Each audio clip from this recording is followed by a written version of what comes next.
بسم الله الرحمن الرحيم والصلاة والسلام على رسول الله الكريم. مرحبا بكم في قناة مملكة الحلويات الجزائرية لأسماء برك. مرحبا باللي جديد معنا، نقول لكم راكم نورتوا القناة. اليوم وصفتنا ودرسنا هو مقروط الحسل ولا مقروط المقلة اللي طلبتوه مني بكثرة. اليوم ان شاء الله راح نشارك معكم يعني الوصفة اللي نخدم بها طلبيات للأعراس والمناسبات، يعني وصفة مضمونة وناجحة 100%.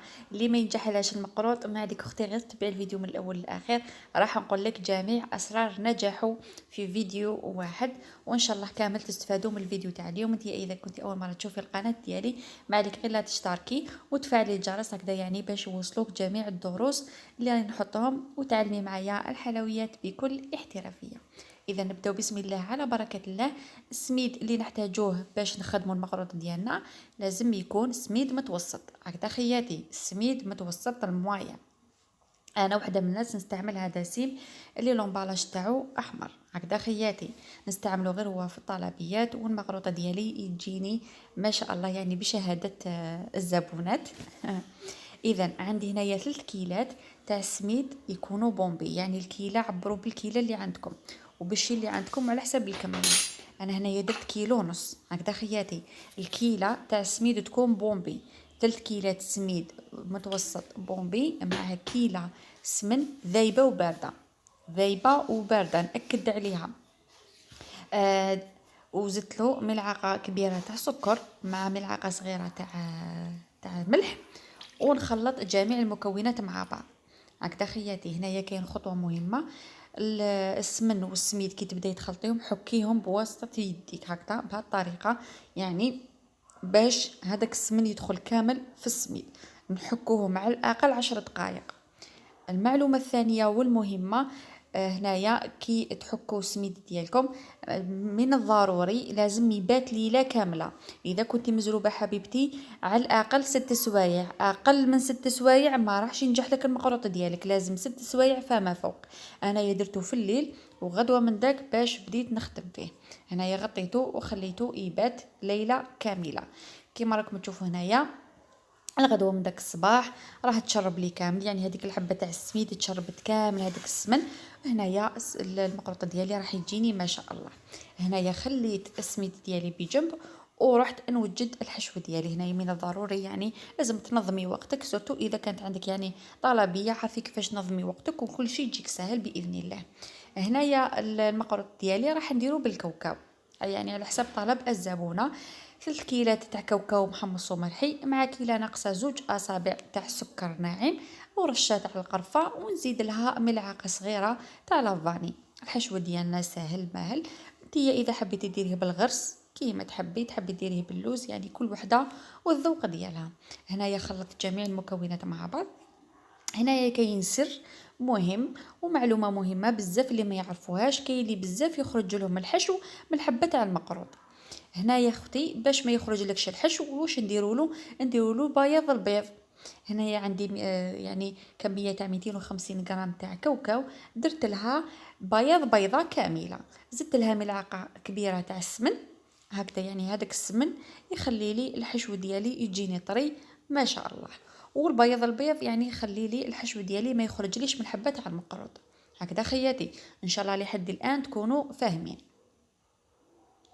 وهنايا نلم الحشو ديالي بواسطة الماء الزهر، يعني حتى تتشكل عندنا عجينة تكون طرية، ما تكونش يعني طرية بزاف وما تكونش يعني يابسة. هاوديك القوام تاعها كيفاش يكون. هنايا نروح مباشرة نوزن الحشو ديالي.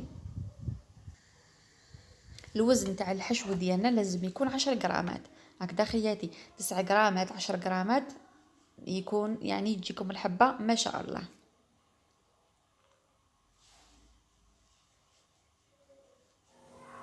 ونكمل يعني كامل الكمية بنفس الطريقة.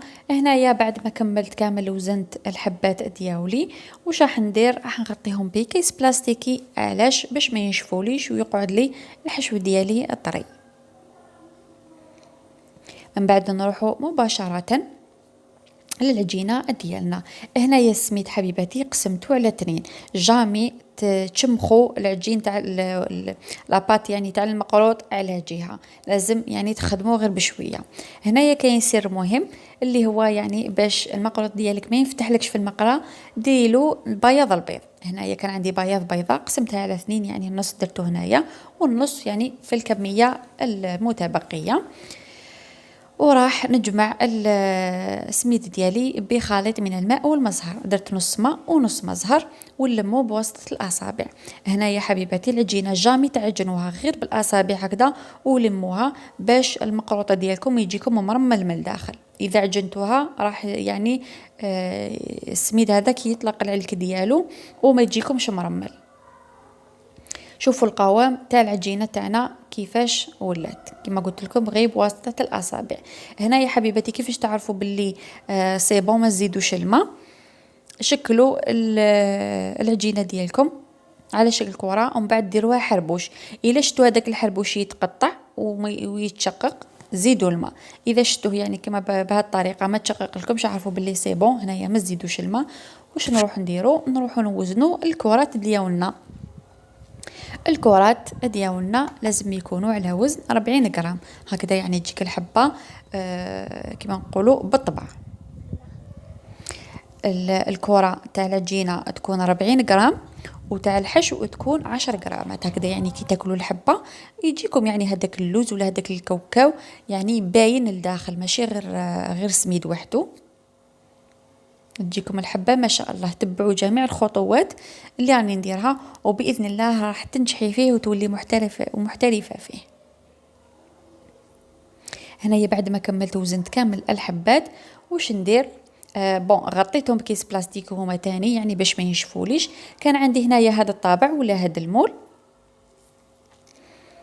هنايا نتوما ديروا الشكل اللي حبيتو بطبيعة الحال، يعني هذا الشيء يولي لكم ولكل وحدة والرغبة ديالها. هنايا المول حبيباتي لازم تدهنوا بشويه زيت. علاش؟ باش يعني الحبه تاع المقروط كي ديروها لداخل ما تلصق لكمش يعني في الجوانب وتجيكم الحبه ماشي مفينيه. مي كي تدهنوها يعني بالزيت راح تجيكم الحبه مفينيه وتجيكم ما شاء الله. هنايا كما راكم تشوفوا حليت العجينه ديالي، حطيت فيها شويه الحشو ونضغطوا عليها بهذه الطريقه، يعني نغلقوا عليها كامل باش الحشو ديالنا ما يخرج لناش.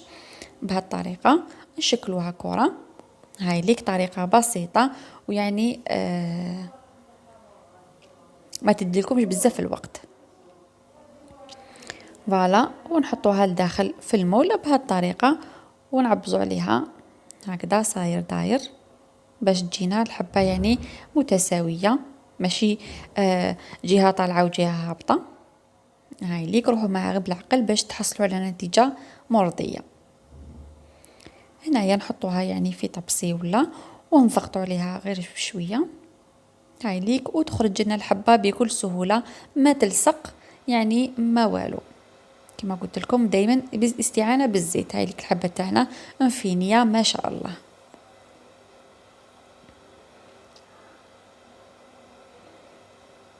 راح نزيد معكم حبيبه واحده اخرى باش تشوفوها.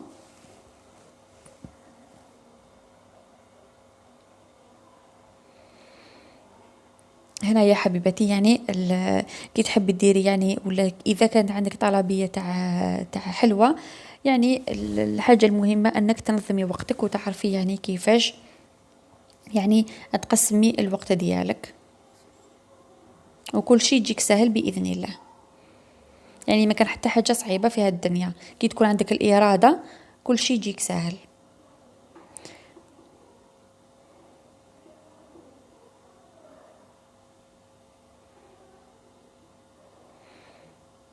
هاي ليك شوفوا كيفاش راني نوزع فيها على كامل الاطراف باش تجينا الحبه كيف كيف.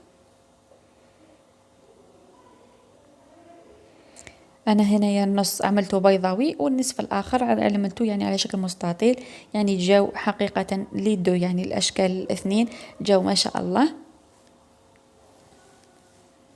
وكملت يعني كامل العجينه بنفس الطريقه.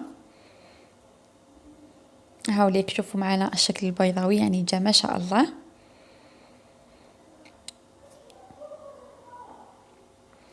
وهذا الشكل المستطيل تاني يعني جا رائع. نجوز الآن لعملية الطهي ولا يعني كيفاش نقليو المقروط ديالنا.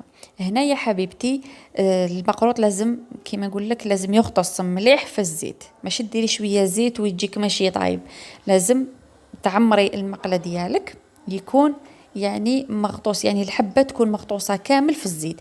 هنايا الزيت لازم تسخنيها مع الاول مليح، الزيت لازم تسخن مليح، من بعد نقصيلها كي تجي تقلي الحبه تنقصيلها. المقروض لازم يطيب على نار هاديه باش ما يجيكش معجن، يعني اذا زدتي النار راح يتحمر لك بالخف ويجيك معجن من الداخل. نو، طيبيه على نار هاديه حتى يدي اللون الذهبي. بعد ما يدي اللون الذهبي نحيه صفيه كامل. اذا كنتي مبتدئه من الاحسن يعني تقليه في شباك باش تجيك العمليه سهله. من بعد نروح نديرو مباشره في الحسيله. الحسيله بطبيعه الحال لازم تكون بارده، والحبيبات تاع المقروط راهم هنا راهم سخونين، يعني غير نخرجهم من المقله ونحطهم في الحسل يكون بارد بطبيعه الحال، ونخليهم يعني مغطوسين في هذاك الحسل باش يتشربوا مليح. نولي يعني بالكميه ونختم، يعني من بعد نحي هاد الحبات ونزيد ندير الحبات اللي قليتهم من موراهم. من بعد واش ندير، نحط الحبيبات دياولي هكذا في سنيوه. الحبيبات هنا دياولي هنا راهم باردين يعني بردوا. واش ندير، هذيك الحسيله اللي بقات لي نروح نسخنها ماشي حتى تغلي، نسخنها ونعاود نعسل الحبات تاع المقروط دياولي. وهنايا كاين خطوه مهمه، يعني سر من اسرار نجاح المقروط تاني وباش يجيك معسل من الداخل وهذاك الحسل يدخل حتى لقلبه. واش ديري، خلي المقروط ديالك يبات في الحسل، يبات ليله كامله في الحسل، وتشوفي يعني نتيجه تجيك ما شاء الله. يعني المقروط نعسلوه هنايا 2 خطرات، وكي نجو نقدموه نزيدوا له من الفوق هكذا يعني للمره الثالثه. وهذا هو الشكل النهائي تاع المقروط ديالي، راهي شهي ما شاء الله. شهيتكم بالصحه ان شاء الله، يعني تكونوا استفدتوا كامل يعني من المعلومات اللي قلتهم لكم ومن الاسرار، وان شاء الله تنجحوا فيه.